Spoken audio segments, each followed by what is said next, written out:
Nah, mantap Wan. Iya. Kamu kah moderatornya atau aku kah? Serah ya. Ya, siap. Ya, assalamualaikum warahmatullahi wabarakatuh semuanya. Saya di sini ingin membuka presentasi tentang kenabian dan risalah. Gensetnya. Titik tuh nabi. Nah ya, saya memiliki anggota 2 orang, yaitu Muhammad Irwan dan Reza Firman Saputra. Tapi Reza Firman Saputranya sedang ada kesibukan, jadi kami berdua saja. Yuk, terus. Baiklah. Latar belakang. Kenabian dan risalah adalah konsep yang mendasar dalam banyak agama, termasuk Islam, Kristen, dan Yahudi. Memahami esensi dan peranan kenabian dalam agama-agama ini membantu dalam memahami ajaran dan praktik spiritual yang mendasari kepercayaan mereka. Kenabian telah memainkan peran kunci dalam perjalanan sejarah manusia. Nabi-nabi dari zaman ke zaman telah membawa pesan-pesan yang mempengaruhi masyarakat dan peradaban. Kadang-kadang menciptakan perubahan besar dalam manusia.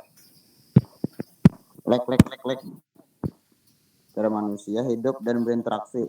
Konsep kenabian dan risalah tidak hanya mempengaruhi aspek agama, tetapi juga membentuk budaya, etika, dan norma-norma sosial dalam masyarakat di seluruh dunia. Pemahaman terhadap pesan-pesan yang disampaikan oleh para nabi juga dapat memberikan wawasan tentang prinsip-prinsip moral yang dianut oleh masyarakat, meskipun mungkin tampak sebagai konsep kuno, kenabian dan risalah masih memiliki relevansi dalam konteks kontemporer. Pesan-pesan moral dan etis yang dibawa oleh para nabi dapat memberikan panduan bagi individu dan masyarakat dalam menghadapi tantangan-tantangan zaman modern.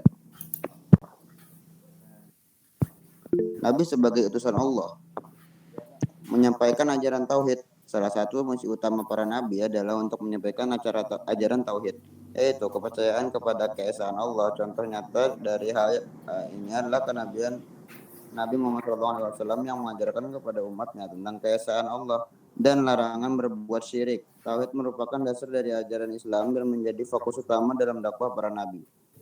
Para nabi diutus untuk menyuruh manusia kepada perbuatan baik dan keadilan. Mereka memberikan contoh nyata dalam memerangi ketidakadilan dan mempromosikan nilai-nilai kebaikan dalam masyarakat.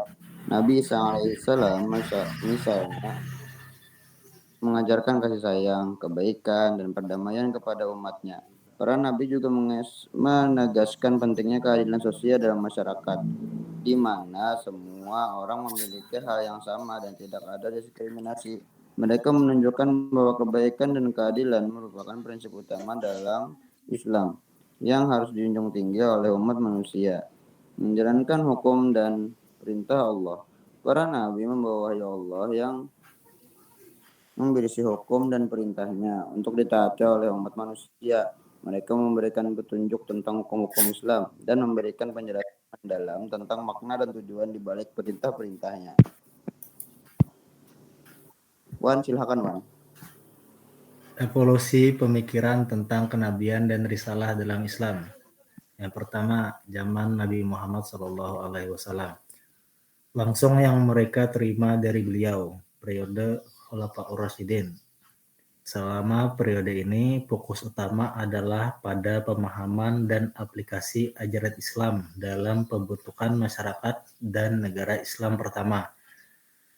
Para khalifah atau pemimpin mempraktikkan ajaran Islam sesuai dengan pemahaman mereka tentang sunnah atau tradisi Nabi Muhammad SAW dan wahyu yang telah diterima.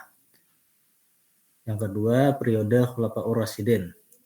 Periode ini merupakan fase penting dalam perkembangan pemikiran tentang kenabian dan risalah dalam Islam.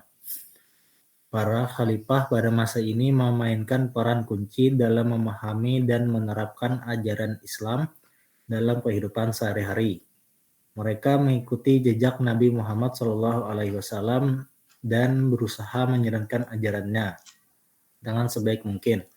Contoh konkret dari periode ini adalah kepemimpinan Abu Bakar, Umar bin Khattab, Utsman bin Affan, dan Ali bin Abi Thalib yang menjadi teladan dalam menerapkan ajaran Islam secara konsisten. Yang ketiga, periode klasik. Pada periode ini, pemikiran tentang kenabian dan risalah semakin diperdalam melalui karya-karya ulama terkemuka seperti Imam Al-Ghazali dan Ibnu Taimiyah. Mereka membahas konsep-konsep teologis secara sistematis dan mendalam, memberikan landasan kuat bagi pemahaman tentang kenabian dan risalah. Selain itu, munculnya ilmu kalam atau teologi sebagai disiplin ilmu tersendiri turut memperkaya pemikiran tentang kenabian dan risalah dalam Islam. Yang keempat, periode kekhalifahan Abbasiyah dan Umayyah. Selama periode kekhalifahan Abbasiyah dan Umayyah, pemikiran tentang kenabian dan risalah dalam Islam semakin berkembang.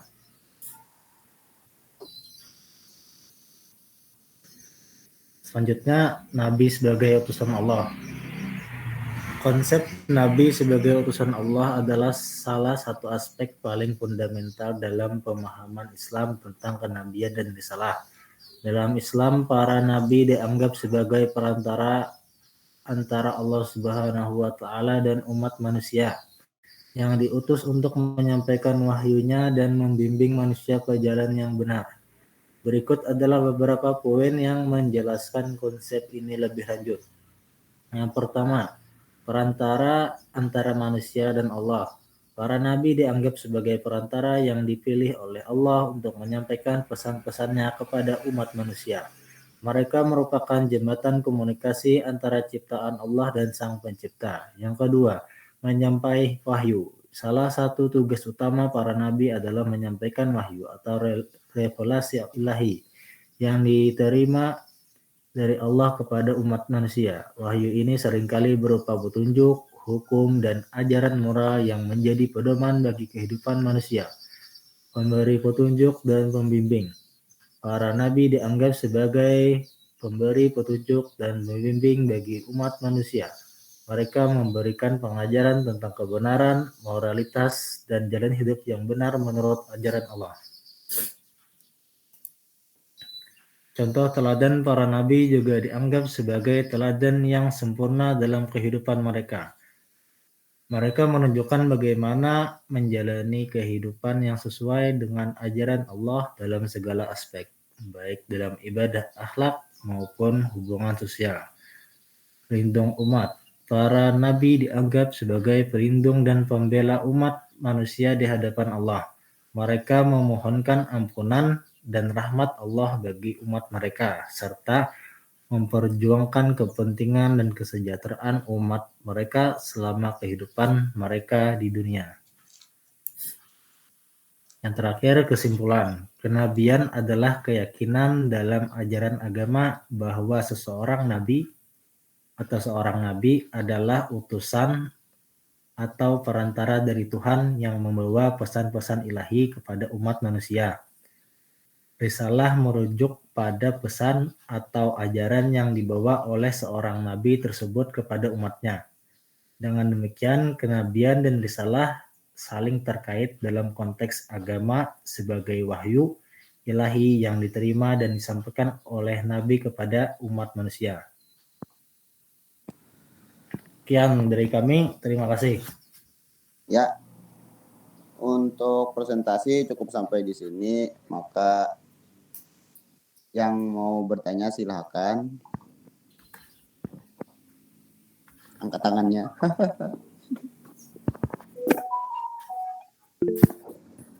Silakan Muhammad Barizi. Ya, perkenalkan, nama saya Muhammad Barizi dari kelompok 1. Di sini pertanyaan saya tentang pemikiran kenabian dan risalah dalam Islam. Nah, dalam penyampaian kenabian itu apakah pesan itu dianggap relevan dan aplikatif di zaman sekarang? Ulang pertanyaannya begini. Bisa diulang sekali lagi, Muhammad Bariji? Ya, saya ulangi lagi. Apakah pesan kenabian dan para nabi terdahulu dapat dianggap relevan dan aplikatif di zaman sekarang? Pesan moral dan sosialnya. Mahdian kan menjawab atau saya lah? Ya, untuk menghadapi masalah-masalah modern seperti keadilan sosial, lingkungan, dan hak asasi manusia. Tulis Ya. saja Beriji dan Beriji selajur di grup.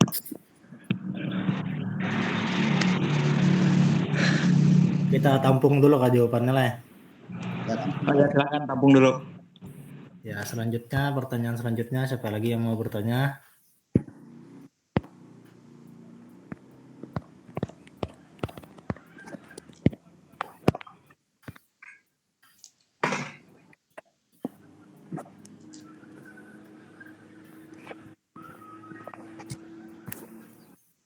Ayo yang anak bertanya, ini saya ada orderan ini. Saya sedang sakit juga ini. Ayo, ada yang bertanya lagi? Ya, Ahmad Maulana kah? Ya, tuan guru. Perkenalkan nama saya Ahmad Maulana. Pertanyaannya singkat saja, langsung saja. Kelompok 5 saya. Pertanyaannya, bagaimana Al-Quran menggambarkan kenabian dan risalah? Oke. Menggambarkan risalah Itu kah? di grup ada, di grup. Ya, terima kasih Guru Ahmad Maulana atas pertanyaannya. Ya. Ya. Ada yang mau bertanya lagi kah? Ada yang mau bertanya lagi, silahkan.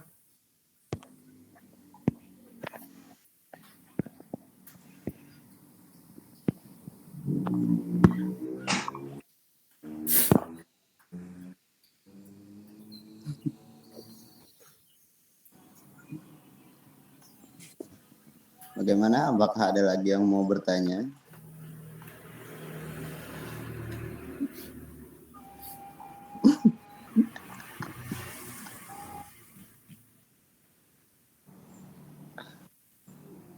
Ayo, ada yang mau bertanya lagi, silahkan.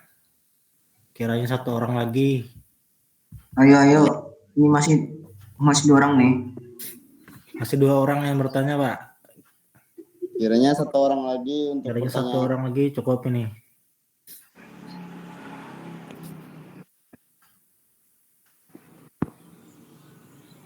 Yo, Ahmad Naufal kah? Depi. Silakan. Ya, perkenalkan nama Silakan saya Ahmad. Naufal. Saya dari kelompok 9. Ya. Pertanyaannya, apa saja tantangan yang dihadapi dalam mengajarkan risalah dan kenabian kepada generasi muda yang saat ini? Oh, bisa lebih perlahan pertanyaannya, Ahmad Naufal. Terlalu cepat sekali ini. Apa saja tantangan yang dihadapi Tangan yang dihadapi. dalam mengajarkan risalah dan kenabian Ya, kepada generasi muda saat ini? oke. Ya, terima kasih. Ya, terima kasih kembali. Baiklah, untuk pertanyaannya cukup sampai sini saja ya. Nah, baiklah kita langsung pada jawabannya. Untuk jawabannya kami pikirkan dulu. Iya, sabar.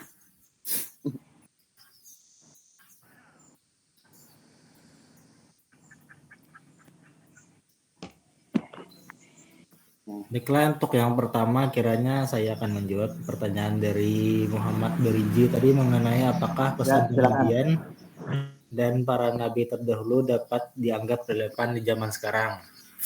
Ya, betul sekali. Kenapa? Menurut saya pesan kenabian dan ajaran para nabi terdahulu itu seringkali dan lebih banyak mengandung nilai-nilai universal. Nah, seperti rasa kasih sayang, rasa keadilan, dan rasa kesederhanaan.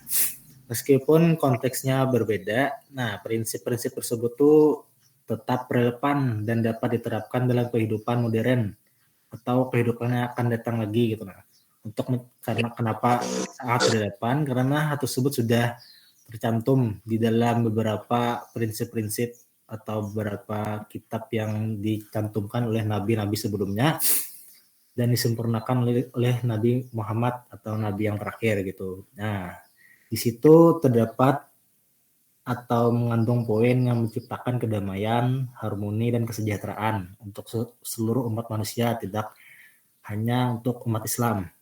Nah, kiranya begitu. Ya, saya ingin menjawab pertanyaan Ya, terima kasih atas jawabannya. Iya, terima kasih juga atas pertanyaannya. Ya, pertanyaan Ahmad Maulana tadi, bagaimana Al-Quran menggambarkan kenabian dan risalah. Di sini saya dapat jawabannya bahwa Al-Quran menggambarkan kenabian dan risalah sebagai misi yang diberikan oleh Allah kepada individu yang terpilih untuk membimbing umat manusia menuju jalan yang benar. Jadi ada beberapa konsep dari Al-Quran untuk menggambarkan kenabian dan risalah. Satu, dengan pemberian wahyu. Para nabi menerima wahyu dari Allah yang berisi petunjuk hukum dan ajaran moral yang harus dilakukan kepada umat mereka. Terus ada pemberi kabar gembira dan peringatan. Para nabi berfungsi sebagai pemberi kabar gembira bagi orang-orang yang saleh dan peringatan bagi orang-orang yang berbuat dosa. Juga ada manusia biasa yang diberikan tugas khusus. Karena para nabi itu hitungannya tuh kayak manusia biasa gitu, tapi diberikan tugas khusus gitu. Nah, untuk menyampaikan risalah-risalahnya. Nah, begitu. Ada juga mengemban misi sosial dan moral. Para nabi itu diutus dengan membujuri akhlak-akhlak masyarakatnya yang rusak tuh dengan menyampaikan ajaran moral, menegakkan keadilan, menghadapi perlawanan dan tantangan dari kaumnya, tapi tetap berpegang teguh pada misi mereka gitu. Nah, juga jadi contoh teladan gitu. Nah, jadi ada juga di Al-Quran itu menggambarkan risalahnya tentang nabi-nabi itu jadi contoh teladan. Nah, kayak Nabi Muhammad SAW tuh sebagai nabi terakhir tuh gasan contoh teladan tuh banyak banget. Contoh teladan dari Nabi Muhammad tuh banyak banget ada di kitab-kitab tuh. Sumpah. Nah, jadi begitu jawabannya Ahmad Maulana. Bagaimana? Masya Allah. Alhamdulillah. Alhamdulillah. Ya, ini sangat puas loh, bintang 10. Nah, ya. Alhamdulillah. Bintang 5, Bang. Oh, ada kawan 5. Iya.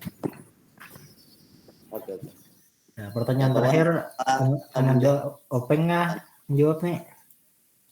Kirimi jawabnya soalnya. Oke, bentar.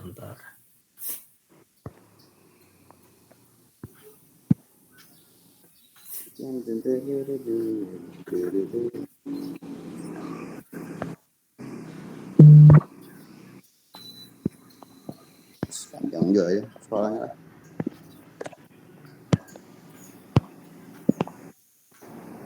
Kenapa nih panjang?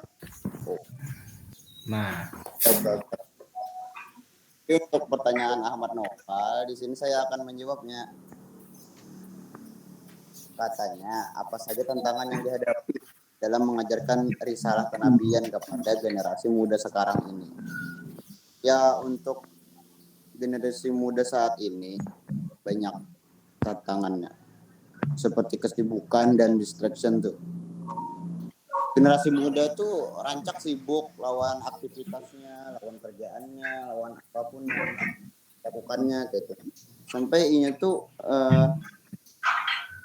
terganggu gitu sulit biasa menarik perhatian terhadap keajaran kenabian gitu.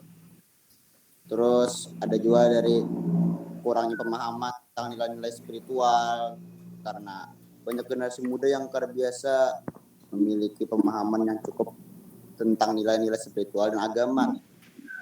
Namun maulah mereka tuh terhadap pentingnya risalah kenabian. Investasinya apa? Terus ada Lanjut, pengaruh lanjut, budaya sekuler gitu. Budaya sekuler seringkali mendominasi media dan lingkungan sehari-hari generasi muda.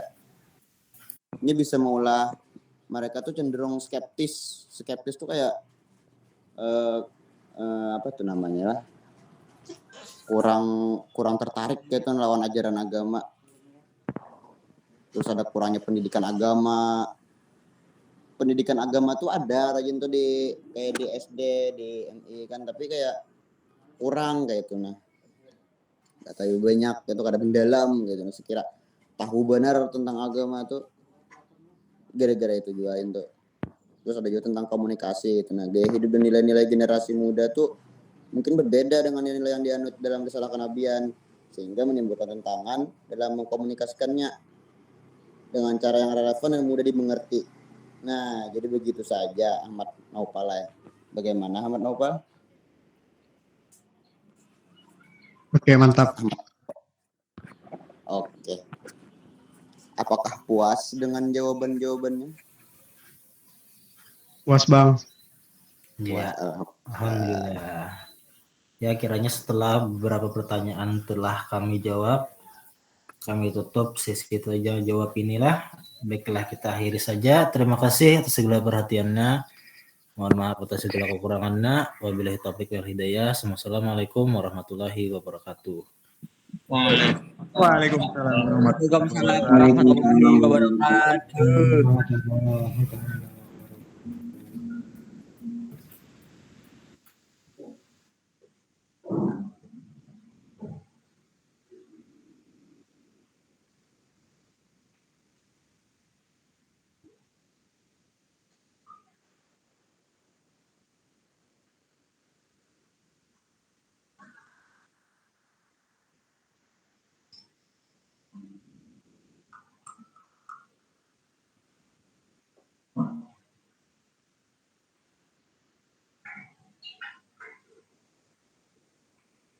Ya baik. Ya baik, di sini saya akan memberikan materi tambahan mengenai kenabian dan risalah. Nah, kita bahas dulu mengenai kenabian. Arti dan pengertiannya. Nabi adalah seseorang yang mendapatkan wahyu dari Allah SWT untuk dirinya sendiri, sehingga tanpa ada kewajibannya baginya untuk menyampaikan wahyu tersebut kepada orang lain. Nah, jadi mengenai pengertian dari Nabi, ini merupakan seseorang yang mendapatkan wahyu dari Allah SWT untuk dirinya sendiri ya. Nah, tanpa ada mengenai kewajiban untuk menyampaikan wahyu kepada orang lain. Jadi tidak ada yang namanya untuk memberikan suatu kewajiban untuk memberikan wahyunya atau menyampaikan wahyunya kepada orang lain. Berbeda dengan halnya Rasul gitu. Nah, kalau misalkan Rasul ini wajib memberikan yang namanya wahyu kepada orang lain. Sedangkan Nabi ini tidak wajib gitu, tidak ada mengenai kewajiban untuk menyampaikan wahyu yang disampaikan oleh Allah Subhanahu wa taala. Kemudian berdasarkan Ensiklopedia Islam Indonesia telah menjelaskan bahwa nabi jamaknya yaitu dari anbiya atau nabiyun yang merujuk pada bahasa Arab, berarti orang yang memberitakan atau menyampaikan berita. Dalam sejarah kamus dijelaskan pula bahwa an-nabi itu berarti orang yang menyampaikan berita dari Allah Ta'ala tentang keesaannya, menjelaskan masalah-masalahnya yang gaib, dan memberitahukan bahwa dirinya adalah seorang nabi. Perlu diketahui bahwa seseorang yang dikatakan sebagai nabi sebab memiliki derajat yang tinggi di hadapan manusia lainnya. Itu mengenai pengertian dari arti dan pengertian dari kenabian. Kemudian kita lanjut mengenai risalah. Arti dan pengertiannya. Secara etimologis berasal dari kata bahasa Arab yang mempunyai arti yang dikirimkan, berita, pesan. Jadi mengenai arti maksud dari risalah itu diambil dari bahasa Arab. yang bahasa Arabnya adalah risalatun. Nah, kalau kita artikan ya dalam bahasa Indonesia itu adalah artinya adalah surat gitu kan. Nah, maksudnya materi surat ini adalah sesuatu yang dikirimkan atau bisa berupa berita maupun pesan. Risalah dapat berarti tugas, kerasulan, dan ajaran dari Allah Subhanahu wa taala atau apa dibawakan oleh Rasul dari Allah Subhanahu wa taala yang harus disampaikan kepada manusia. Nah, jadi mengenai maksud dari risalah ini merupakan suatu hanya tugas yang disampaikan oleh para rasul dan ajaran yang diajarkan dari Allah Subhanahu wa taala atau yang dibawakan oleh Rasul dari Allah, nah, kemudian disampaikan kepada umat manusia. Jadi mengenai apa-apa saja yang sudah disampaikan dari ajaran Allah, kemudian dibawakan oleh Rasul, itu semuanya nanti akan diajarkan dan disampaikan kepada manusia. Entah itu seperti halnya dalam pelaksanaan ibadah, seperti halnya puasa, zakat maupun haji, itu semuanya sudah sudah ada mengenai tetapan yang harus ditentukan. Kemudian risalah Nabi Muhammad berarti ajaran yang dibawa Nabi Muhammad SAW. Risalah tersebut dapat berupa prinsip hidup, moral, ibadah, dan akidah untuk mengatur kehidupan manusia agar terwujud kebahagiaan di dunia dan di akhirat. Jadi mengenai aspek-aspek seperti halnya risalah Muhammad, yang dimana risalah yang dibawakan oleh Nabi Muhammad ini bisa berupa mengenai prinsip kehidupan, mengenai moral seperti halnya dalam permasalahan etika, ibadah dalam kehidupan sehari-hari, bahkan mengenai akidah atau keyakinan kita terhadap Tuhan yang Maha Esa. Itu semuanya sudah ada di dalam risalah yang dimana ini akan disampaikan oleh Nabi Muhammad atau Rasulullah SAW kepada para umatnya. Kemudian dalam risalah yang dibawakan oleh Nabi Muhammad SAW memuat segala aspek kehidupan manusia sebagai penyempurna risalah yang dibawa Nabi sebelumnya. Nah, jadi mengenai aspek-aspek yang ada di dalam kehidupan Nabi ini merupakan penyempurna dari risalah-risalah dari Nabi yang sebelumnya. Nah, seperti halnya dalam permasalahan Al-Quran, yaitu adalah kitab yang terakhir yang diturunkan dan disampaikan kepada Nabi Muhammad. Ini adalah merupakan kitab penyempurna dari kitab-kitab yang sebelumnya, entah itu dari kitab Taurat, Zabur maupun Injil. Nah, dari kitab Al-Quran ini merupakan kitab yang penyempurna, dan di dalam kitab Al-Quran ini semuanya adalah kalam mutlak yang berasal dari kalam Allah dan tidak ada campur tangan manusia. Berbeda dengan halnya permasalahan kitab-kitab lain, itu sudah ada campur tangan dari tangan orang lain, yang dimana ini pasti otomatis akan ada yang namanya untuk direvisi kan. Kemudian kata risalah dalam bahasa Arab bermakna penyerahan dengan perintah tertentu, sedangkan orang yang mengikuti berita yang diperintahkan kepadanya atau menjalankan apa yang diperintahkan pengutusannya disebut sebagai Rasul.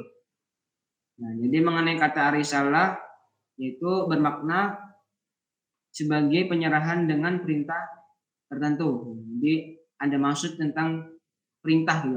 Perintah yang diserahkan itu memiliki tujuan yang secara spesifik gitu. Misalkan kalau di dalam risalahnya itu mengenai tentang permasalahan ibadah, nah, yang dimana ibadah ini nanti akan disampaikan oleh Rasul gitu kan, yang dimana ini berasal dari Allah gitu kan. Seperti halnya tentang pelaksanaan sholat kan, yang asal-muasalnya itu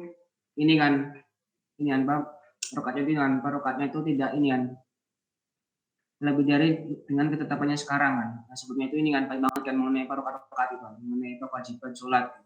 Kemudian ada pembicaraan mengenai Nabi Muhammad dan Tuhan, ini dimana Nabi Muhammad untuk katanya menego gitu kan, nego supaya umat Islam ini melaksanakan sholat itu kan. Yang dimana ini untuk meringankan gitu. Nah, makanya ini kan pas bagi kita banyak yang di akhir itu pelaksanaannya adalah sholat 5 waktu, di mana dilaksanakan di setiap hari ya, seperti halnya ini pas sholat zuhur, asar, maghrib, isya, dan subuh. Itu mengenai tentang negosiasi antara Nabi Muhammad dan Allah.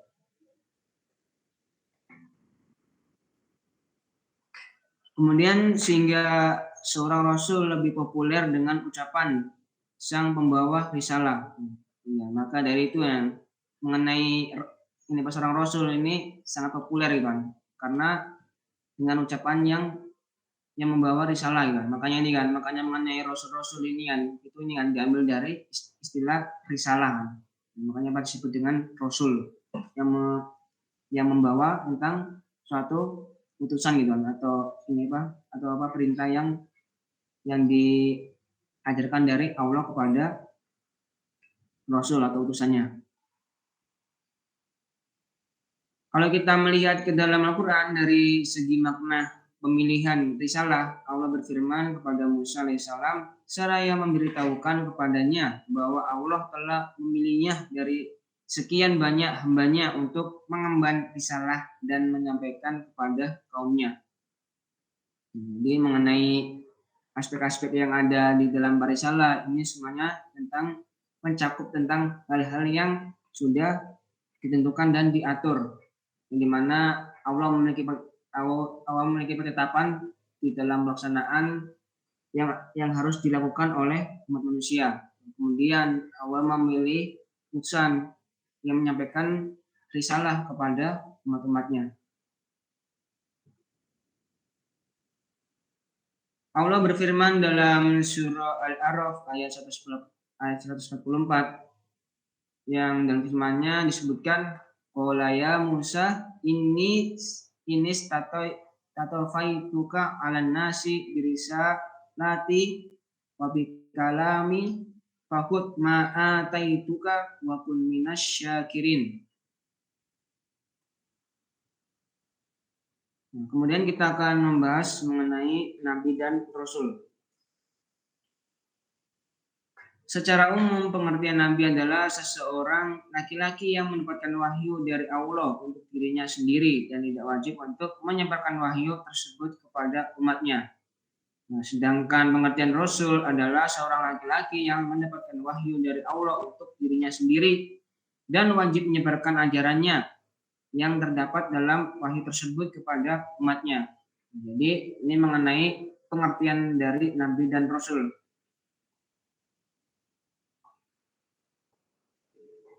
Kemudian sedangkan kata Rasul juga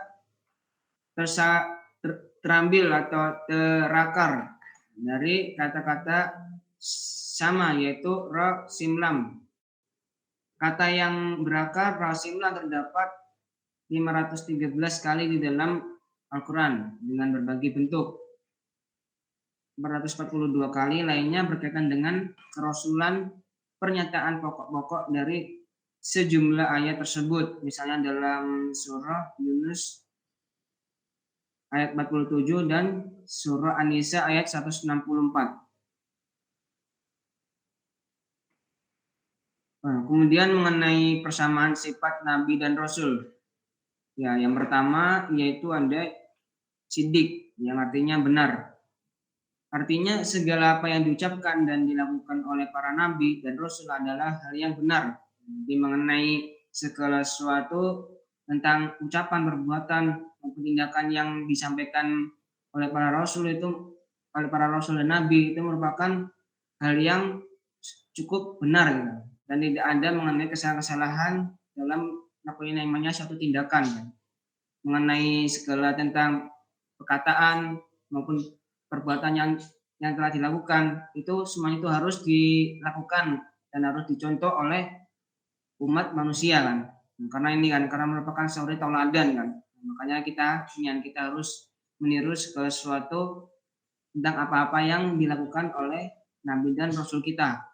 Misalkan kalau kita melanggar mengenai aspek-aspek yang demikian, pasti otomatis kita akan melanggar mengenai ketentuan yang ada di dalam agama Islam. Misalkan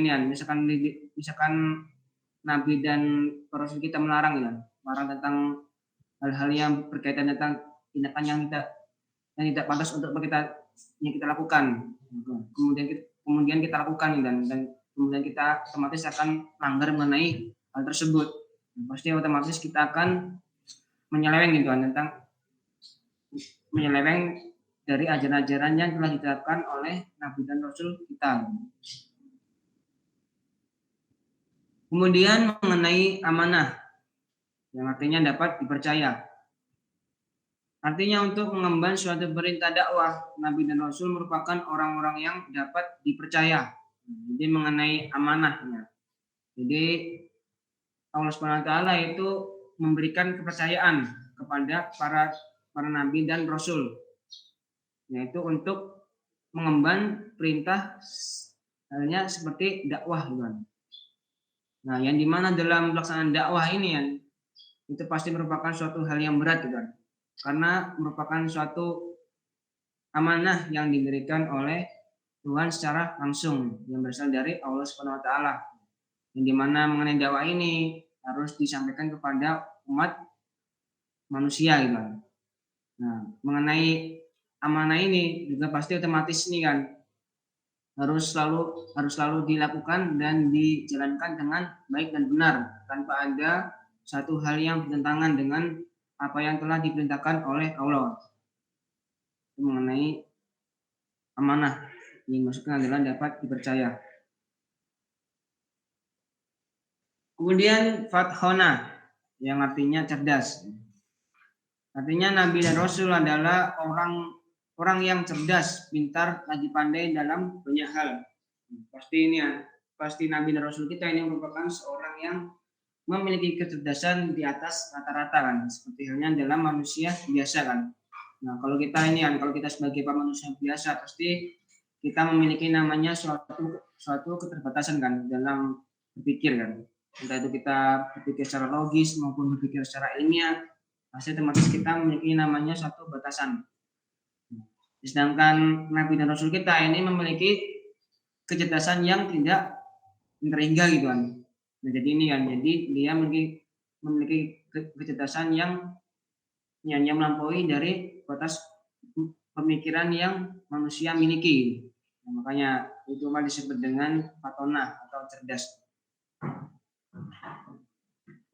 Nah, selanjutnya yaitu tablik. Yang maksudnya adalah menyampaikan. Yang artinya Nabi dan Rasul mengemban suatu perintah dakwah, yaitu untuk menyampaikan risalah yang diemban kepada umatnya. Jadi mengenai permasalahan tablik atau penyampaian yang disampaikan kepada umat Nabi dan Rasul ini merupakan suatu perintah tentang menekankan tentang halnya dakwah, yang dimana di dalam dakwah ini harus dilakukan secara keseluruhan, kan, supaya umat-umat yang tidak tahu mengenai kebenaran atau sebelumnya ini kan dalam masa kebodohan atau disebut dengan masa jahiliyah, yang dimana nanti jikalau umat-umat tahu dan mengikuti tentang ajaran-ajaran yang disampaikan oleh Nabi dan Rasul, pasti otomatis bisa menjadi seseorang yang benar, gitu kan, benar dalam keyakinan berakidah. Misalkan kalau akidahnya sudah benar, pasti otomatis dia akan menjadi pengikut umat Nabi dan Rasul, gitu. Sehingga nanti dia akan menyembah tentang Tuhan yang benar-benar, gitu. Karena kita sebagai umat Islam ini kan pasti akan meyakini, kan, bahwasanya Tuhan yang kita miliki itu adalah satu, gitu kan. Itu adalah Tuhan yang Maha Esa, yaitu Allah Subhanahu wa Ta'ala. Ya, mungkin saja mengenai pemaparan materi dari saya. Apakah Buan Pian ada yang ingin ditanyakan nggak mengenai pemaparan materi pada siang hari ini? Ada nggak?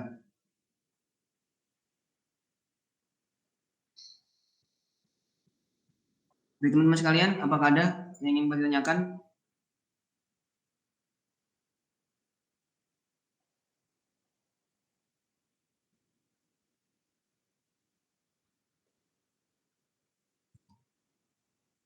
Untuk ini ya, untuk pemateri minggu yang akan datang itu akan membahas mengenai kodo dan kodar. Nah, jadi insya Allah nanti ini ya, di pertemuan minggu depan kita akan melaksanakan perkuliahan secara tatap muka seperti biasanya. Nah, karena ini kan, karena apa? Pada hari ini banyak bantuan yang masih belum balik ke Banjarbaru. Nah, pasti otomatis ini ya, nanti kelas, misalkan kalau saya adakan kuliah secara tatap muka, masih nanti kelas akan kosong bang, karena banyak yang belum. Nah, makanya ini kan, ini ada opsi kan dari teman pian kemarin mengopsikan untuk kuliah secara online saja. Jadi saya apa gitu. Jadi mengenai perkuliahan untuk minggu yang akan datang, nanti kita akan lakukan dengan secara tatap muka. Nah, saya harap ini ya, bantuan nanti Pak bisa berhadir di perkuliahan yang akan datang. Nah, jadi kalau nggak ada yang ditanyakan, marilah kita akhiri perkuliahan kita dengan membaca Alhamdulillah. Alhamdulillah. Ya, alhamdulillahirrahmanirrahim. Baik, akhirul kalam. Wassalamualaikum warahmatullahi wabarakatuh. Waalaikumsalam.